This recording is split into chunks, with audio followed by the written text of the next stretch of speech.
Morning students, मैं शोभा गौतम, सहायक आचार्य राजनीति विज्ञान, सीट मुरलीधर मानसिंह का राजकीय कन्या महाविद्यालय से। आज हम जिस टॉपिक के बारे में बात करेंगे वो है सर्वोच्च न्यायालय, सुप्रीम कोर्ट।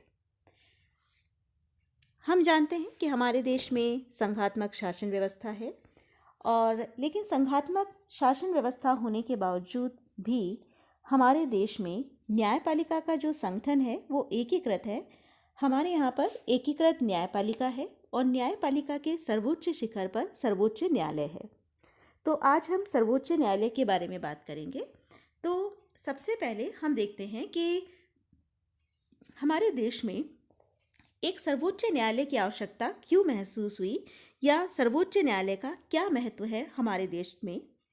सबसे पहला जो इम्पॉर्टेंट फैक्टर है वो है संघात्मक शासन व्यवस्था। हमारे देश में संघात्मक शासन व्यवस्था को अपनाया गया है। संघात्मक शासन व्यवस्था के अंतर्गत केंद्र सरकार एवं राज्य सरकारों के बीच शक्तियों का विभाजन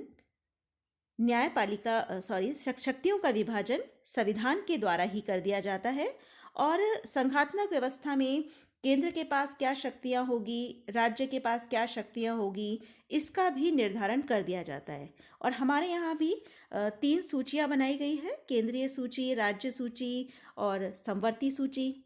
अब क्या होता है कि संघात्मक शासन व्यवस्था है तो केंद्र और राज्यों के बीच में शक्तियों का विभाजन तो कर दिया गया है, लेकिन ये भी बहुत ज़रूरी है कि ये जो शक्ति विभाजन है ये एज इट इज़ बना रहे और राज्य या केंद्र कोई भी सरकार अपने अधिकार क्षेत्र से बाहर जाकर कार्य ना करे। तो ये कार्य सर्वोच्च न्यायालय ही कर सकता है। सर्वोच्च न्यायालय का ये दायित्व है कि वो केंद्र सरकार और राज्य सरकार के बीच अगर किसी मुद्दे पर विवाद उत्पन्न हो जाए तो उसका निपटारा करता है और केंद्र और राज्य सरकारों को संविधान द्वारा दी गई सीमाओं में रहने के लिए विवश करता है। दूसरा कारण है संविधान की व्याख्या का कार्य। देखिए, संविधान बनाया गया, लेकिन फिर भी कई बार संविधान की कुछ ऐसी अनुच्छेद होते हैं, कुछ ऐसी व्यवस्थाएं होती हैं जिनको लेकर व्याख्या करने की आवश्यकता महसूस होती है। तो संविधान की व्याख्या करने का कार्य संविधान की धाराओं को या संविधान के अनुच्छेदों को स्पष्ट करने का कार्य सर्वोच्च न्यायालय द्वारा ही किया जाता है। तीसरा मुख्य बिंदु है शासन का संतुलन चक्र। शासन का संतुलन चक्र हम इसे इस रूप में मान सकते हैं कि सर्वोच्च न्यायालय के कारण ही सरकार के सभी अंग, चाहे वो कार्यपालिका हो चाहे व्यवस्थापिका हो, अपनी निश्चित सीमाओं में रहकर कार्य करते हैं। नेक्स्ट है मौलिक अधिकारों का रक्षक।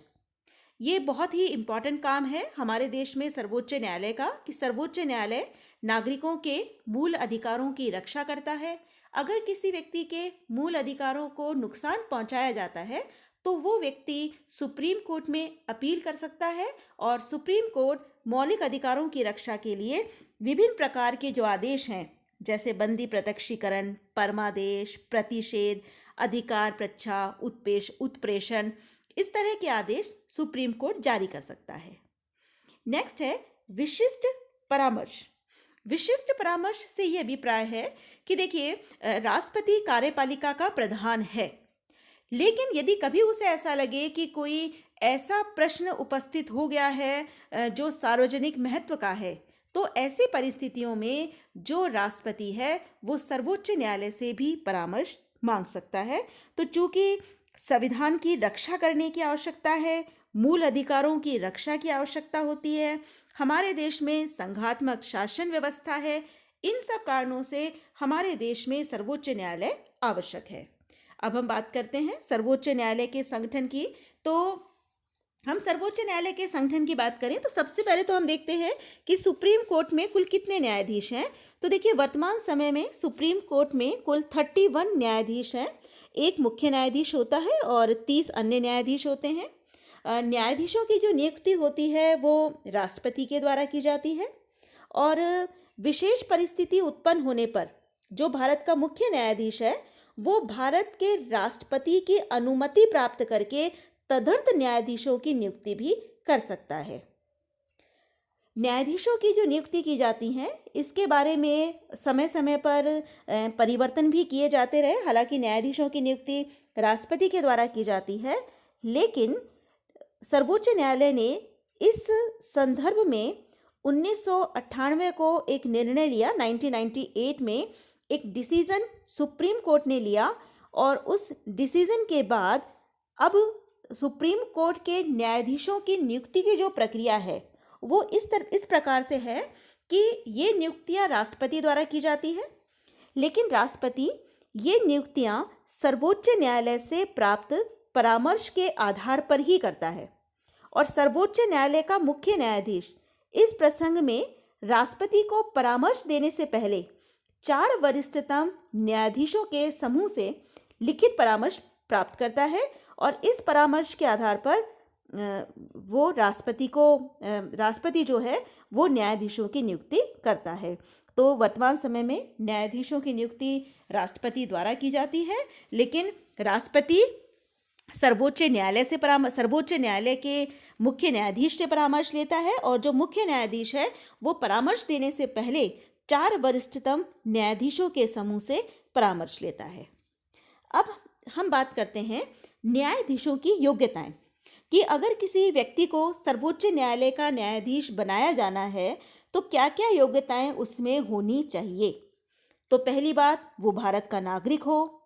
दूसरी चीज़, या तो वो व्यक्ति किसी हाई कोर्ट में या 2 से अधिक हाई कोर्ट्स में लगातार कम से कम 5 साल तक जज रह चुका हो, या फिर किसी हाई कोर्ट में या न्यायालयों में लगातार 10 साल तक एडवोकेट रहा हो, या फिर राष्ट्रपति के विचार में एक पारंगत विधिवेत्ता हो। यानी कि जो व्यक्ति न्यायाधीश बनना चाहे, संविधान में 2 योग्यताएं बताई गई है बेसिकली। पहली योग्यता तो भारत का नागरिक हो, और जो दूसरी योग्यता है इनमें से एक चीज़ होनी चाहिए। कौन सी चीज़? कि या तो वो किसी हाई कोर्ट या तो किसी हाई कोर्ट में वो 5 साल तक जज रहा हो, या किसी हाई कोर्ट में वो लगातार 10 साल तक वकील रहा हो। और अगर ये दोनों ही चीज़ें नहीं हैं तो फिर ये होना चाहिए कि राष्ट्रपति के विचार में वो एक पारंगत विधिवेत्ता हो। अब हम बात करें कार्यकाल की, कि कार्यकाल कितना होता है। तो सर्वोच्च न्यायालय के न्यायाधीशों की सेवानिवृत्ति की जो आयु है वो है 65 वर्ष। अगर हम अमेरिका की बात करें तो अमेरिका में जो न्यायाधीश हैं वो आजीवन कार्यकाल में रहते हैं, आजीवन उनका कार्यकाल बना रहता है, लेकिन हमारे यहाँ ऐसा नहीं है। हमारे यहाँ न्यायाधीशों की जो सेवानिवृत्ति की आयु है सुप्रीम कोर्ट के न्यायाधीशों की वो है 65 ईयर्स। नेक्स्ट हम बात करते हैं महाभियोग। It's very important. देखिए, महाभियोग जिस तरीके से राष्ट्रपति को हटाने का तरीका महाभियोग है, उसी तरीके से सर्वोच्च न्यायालय के न्यायाधीशों को भी महाभियोग के आधार पर हटाया जाता है। महाभियोग उन पर लगाया जाता है या तो दुर्व्यवहार के आधार पर या अक्षमता के आधार पर। महाभियोग लगाने का अधिकार संसद को है और संसद के दोनों सदनों द्वारा अलग अलग विशेष बहुमत का मतलब होता है कि कुल सदस्यों की संख्या का बहुमत और उपस्थित तथा मतदान में भाग लेने वाले सदस्यों का 2/3 बहुमत। तो संसद के दोनों सदनों से विशेष बहुमत द्वारा ये प्रस्ताव पारित होना चाहिए। प्रस्ताव पारित होने के बाद राष्ट्रपति को भेजा जाता है और फिर राष्ट्रपति न्यायाधीशों को पद से हटाने का आदेश जारी करता है। नेक्स्ट है उन्मुक्तियाँ। उन्मुक्तियाँ क्या प्राप्त है? देखिए कि सर्वोच्च न्यायालय के जो न्यायाधीश हैं उनके कार्यों के लिए या उनके डिसीजंस के लिए आलोचना नहीं की जा सकती।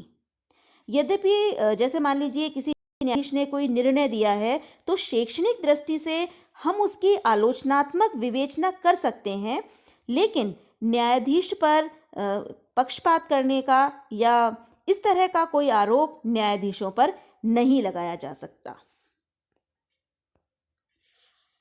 अब हम एक और महत्वपूर्ण टॉपिक लेते हैं, न्यायपालिका की स्वतंत्रता। देखिए, न्यायपालिका की स्वतंत्रता बहुत महत्वपूर्ण होती है और न्यायपालिका की स्वतंत्रता से क्या अभिप्राय है, पहले हम इस बारे में बात करते हैं। तो न्यायपालिका की स्वतंत्रता का मतलब ये होता है कि न्यायपालिका कार्यपालिका और व्यवस्थापिका दोनों के नियंत्रण से मुक्त रहकर स्वतंत्र रूप से अपना कार्य कर सके, उसे हम कहते हैं न्यायपालिका की स्वतंत्रता। अब न्यायपालिका की स्वतंत्रता बनी रहे इसके लिए क्या क्या प्रावधान है, देखिए सबसे पहला प्रावधान हमारे यहाँ किया गया है न्यायाधीशों की नियुक्ति, कि न्यायपालिका की स्वतंत्रता बनी रहे। इसलिए आप देखिए कई देशों में ऐसा होता है कि न्यायाधीशों की नियुक्ति व्यवस्थापिका द्वारा की जाती है, लेकिन इससे क्या होता है कि न्यायाधीशों पर हमेशा व्यवस्थापिका का दबाव बना रहता है, और हम चाहते थे कि न्यायपालिका को स्वतंत्रता प्राप्त हो। इसलिए हमारे यहाँ हमने क्या व्यवस्था की है कि न्यायाधीशों की नियुक्ति राष्ट्रपति करता है, और राष्ट्रपति भी इस मामले में सर्वे सर्वा नहीं है। राष्ट्रपति परामर्श लेगा सर्वोच्च न्यायालय के मुख्य न्यायाधीश से, और सर्वोच्च न्यायालय का मुख्य न्यायाधीश परामर्श लेगा 4 वरिष्ठतम न्यायाधीशों के समूह से। तो जो न्यायपालिका है वो न तो कार्यपालिका के दबाव में है न व्यवस्थापिका के दबाव में। नेक्स्ट है लंबी कार्य अवधि और कार्य अवधि की सुरक्षा। तो ये हमने बात की कि जो न्यायाधीश हैं उनकी सेवानिवृत्ति की आयु 65 वर्ष होती है और उन्हें उनके पद से हटाना आसान नहीं है। न्यायाधीशों को केवल महाभियोग के आधार पर ही हटाया जा सकता है, और महाभियोग लगाने का अधिकार संसद को है, और इसके लिए महाभियोग पारित होने के लिए संसद के दोनों सदनों के 2/3 बहुमत की आवश्यकता होती है, जो प्राप्त करना आसान नहीं होता। नेक्स्ट है कार्य प्रणाली के नियमन हेतु नियम बनाने की शक्ति। सर्वोच्च न्यायालय को यह अधिकार प्राप्त है कि वो अपनी कार्य प्रणाली के सुचारू संचालन के लिए नियम बना सकता है। नेक्स्ट है कर्मचारी वर्ग पर नियंत्रण। सर्वोच्च न्यायालय के जो कर्मचारी हैं उन पर सर्वोच्च न्यायालय का ही नियंत्रण होता है। जो भी अधिकारी होते हैं या जो भी कर्मचारी होते हैं न्यायालय के, उनकी नियुक्ति न्यायाधीशों के द्वारा ही की जाती है, और उनकी सेवा शर्तें भी न्यायालय ही निर्धारित करता है। नेक्स्ट है उन्मुक्तियाँ। उन्मुक्तियों के अंतर्गत हमने अभी ये बात की कि सर्वोच्च न्यायालय द्वारा जो डिसीजंस लिए जाते हैं या जो कार्य किए जाते हैं उनकी आलोचना नहीं की जा सकती। किसी भी न्यायाधीश पर यह आरोप नहीं लगाया जा सकता कि उन्होंने बायस्ड होकर अपना कोई डिसीजन दिया है। नेक्स्ट है अवकाश प्राप्ति के बाद वकालत करने पर प्रतिबंध। देखिए हमारे यहाँ ये व्यवस्था की गई है कि सर्वोच्च न्यायालय से अवकाश प्राप्त न्यायाधीश भारतीय क्षेत्र में किसी न्यायालय या अधिकारी के समक्ष वकालत नहीं कर सकता। ऐसा इसलिए किया गया है ताकि जो न्यायाधीश का पद है उनकी गरिमा और उनके पद का सम्मान बना रहे। यद्यपि कुछ विशेष अन्वेषण कार्यों के लिए उनकी नियुक्ति की जा सकती है। तो आज हमने ये न्यायपालिका सर्वोच्च न्यायालय का जो टॉपिक है वो डिस्कस किया। Thank you.